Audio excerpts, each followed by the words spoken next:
stuff, okay? I am so excited. Actually, this morning I was really into this book in another classroom, and someone walked by and said, "Who's the new teacher?" And as you can tell, Miss Wilkinson was a teacher for a very long time. I love to read to kids, and this is one of my very favorite times of year where we celebrate reading all around America. So I have a very special book I want to read to you, and it's one that I accidentally stumbled upon.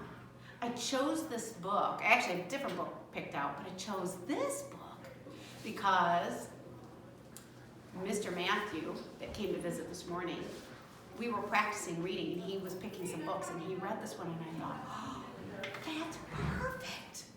That's absolutely perfect, and I'm going to tell you why.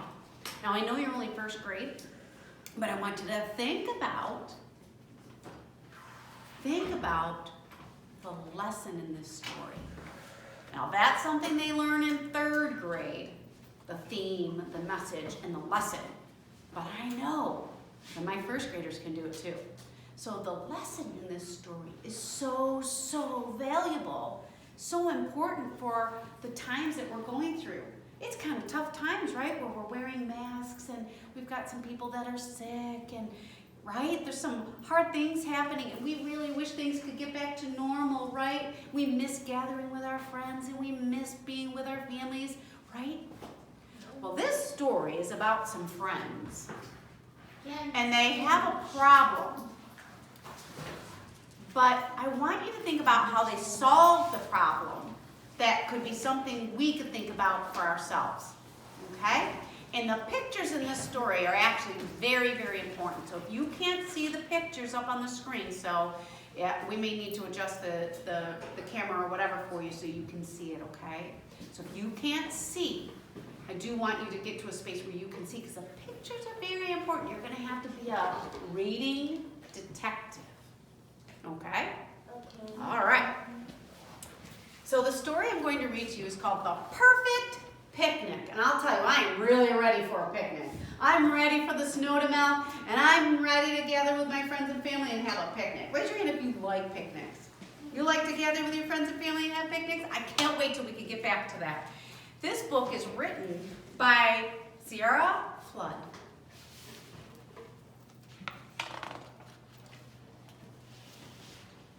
It has something to do with food. The Perfect Picnic. Squirrel and Mole were best friends. Check out that house. Can you think about, in your mind, think of a best friend that you have? That's a pretty fancy house inside a tree and in the ground.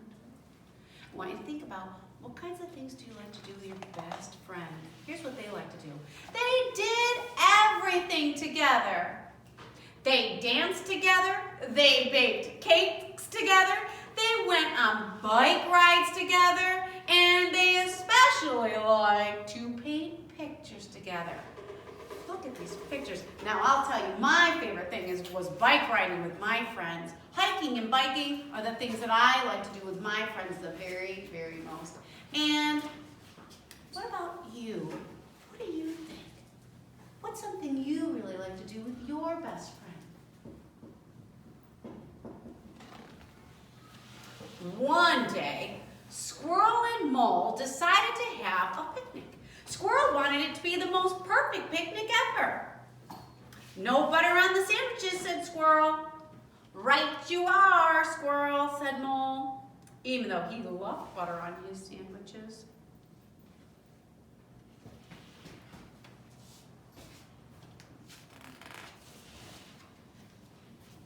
After much preparing, pay close attention to this picnic bag. Do you see the picnic bag in this picture? Yeah. Okay, pay close attention. It's very important. And off they went. Don't worry, Mole, said Squirrel. I'm going to find us the perfect place for our picnic. Right you are, said Mole. Think they're going to find the perfect place? Yeah. What do you see happening here? It's very important. See this?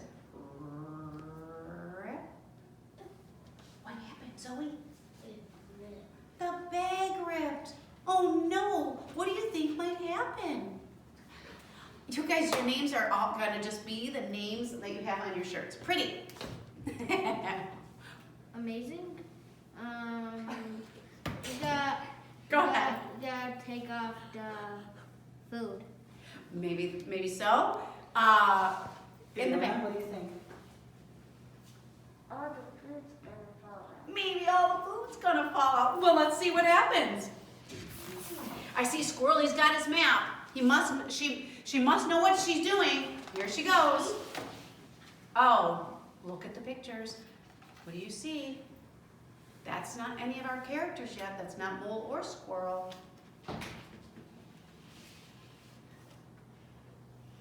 This is a very pretty meadow, said Mole. Yes, but it's not perfect, said Squirrel. We need more shade. Right you are, said Mole.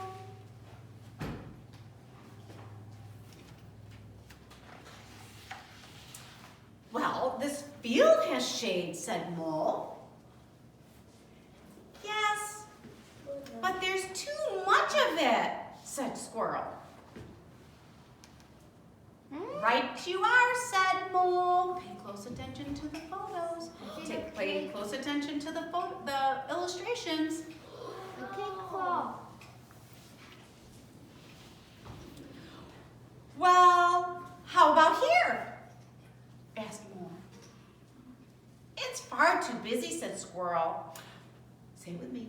Right you are, said Mole. It looks very, very busy. Have you ever been somewhere where there's a lot of pigeons? Yeah. Or seagulls? Mm-hmm. Oh, maybe they found the perfect place. I wonder if they did. Let's check it out. There's nobody else up here, said Mole. Yes, but it's much too windy, said Squirrel. Right you are, sighed Mole. The two friends went to a lot of places. What do you see happening? The place full. Oh dear. Peter got tired.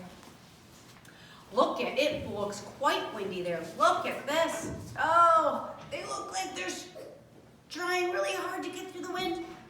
Do you notice there's another character in our story we haven't met before? No. Do you see him? Yeah. Put your finger on him. Do you see him? Do you see him? There he is. There he That's is. a goat. That's a goat. We haven't met him. They're not even introducing. The author's not even introducing this character. Gotta pay close attention. Here we go. So, a river too wet. You see? Apples falling down. A cave. Too dark. A beach. Too sandy. Looks like they've lost some sandwiches in the sand there. Oh, they're losing their lunch. Until Squirrel finally stopped. I found it. I found it, Mole, she said. The perfect place to have our picnic. He's done. But Squirrel, we've already been here, groaned Mole. Have you ever done something with a friend and you think to yourself, oh, dear? Yeah. Yeah. Just then, Mole noticed something else.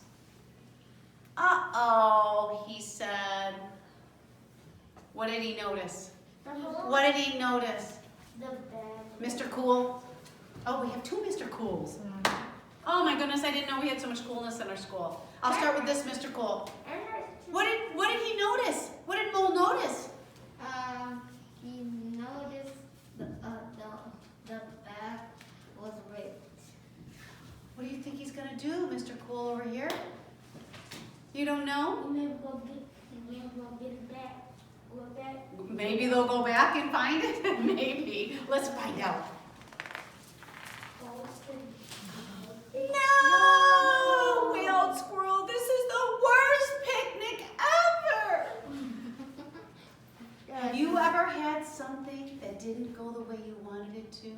Yeah. Have you ever been disappointed when you had a really big problem? No. you ever been discouraged? Like you think the problem's never going to get I think somebody solved? hold the squirrel. I'm wondering if that's how squirrel feels. Said a small voice. What do you think it might be? A man? Over here. It's hard for me to tell who everyone is with their masks on. What do you think? It's Smart. gonna be the goat. Maybe it's going to be the goat. Let's find out. I see lots of people have ideas in their head. I believe this is your cake, said Mouse. I believe these are your apples, said Otter. I found your rug, said Bat. I have your sandwiches, said Seagull. And we have your crackers, said the pigeons. Here are your plates, said Goat. And is anyone looking for a nice cup of tea? Asked Hare. Did any of you see some of these characters along the way as they were losing things? Yes. And they have all the things that they lost along the way.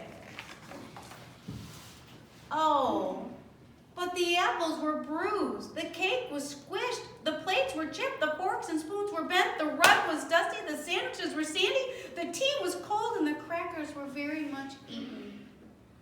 Oh. Ever feel that way? Oh, you think you solved the problem, and then there's another problem, and it just feels like it's not going to get better. Yes. Wait a minute. Don't worry, Squirrel, said Mole. We can fix this. What happened? How on earth do you think they might fix it? Zoe, what do you think they might do?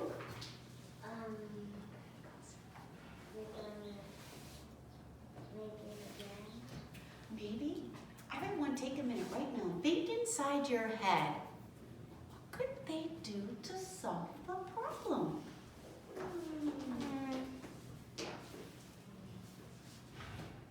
I can tell I have some great thinkers.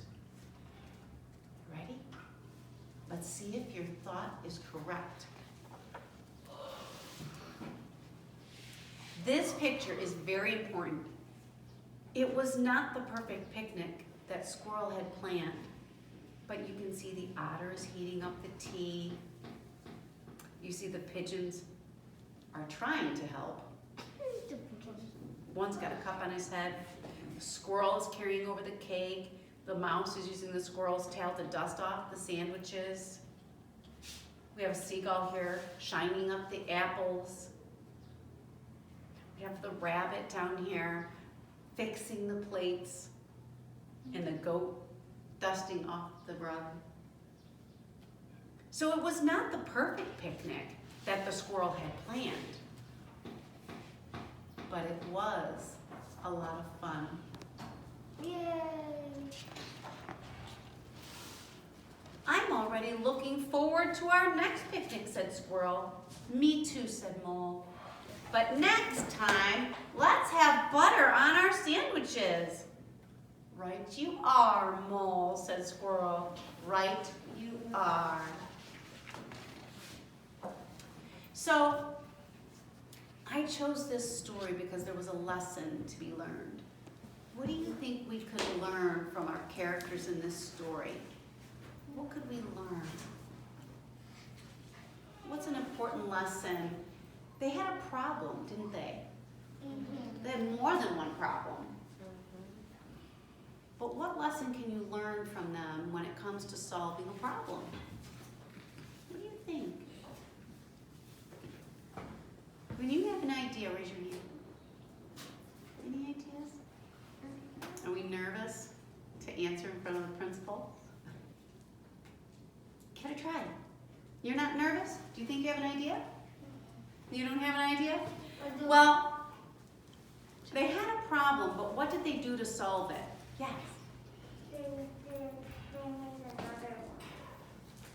I didn't hear what she said. They made another one. They made another one. They actually didn't make anything new. They fixed the one stuff they had. But did Squirrel have to do it all alone? No. No. What did they do instead, though? Yes. Clean it.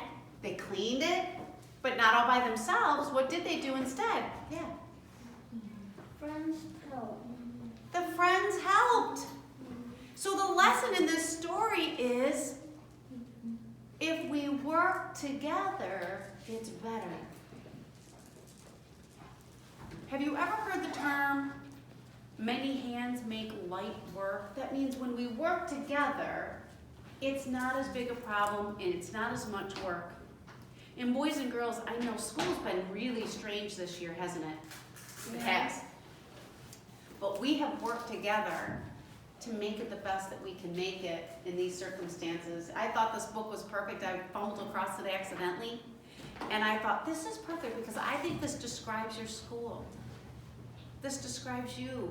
We have Ms. Kennedy and Mr. Yobert and I, and all the other teachers, we've worked together to solve problems so that we can come to school safely and enjoy it the best that we can during these times. And we're going to get through it together on the other side of all this.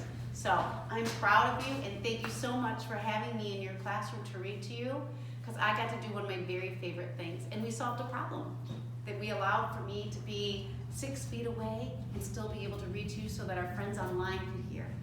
So thank you so much. You were an amazing audience. Thank you so much. Thank you, Ms. Wilkinson. Thank you, Ms. Wilkinson.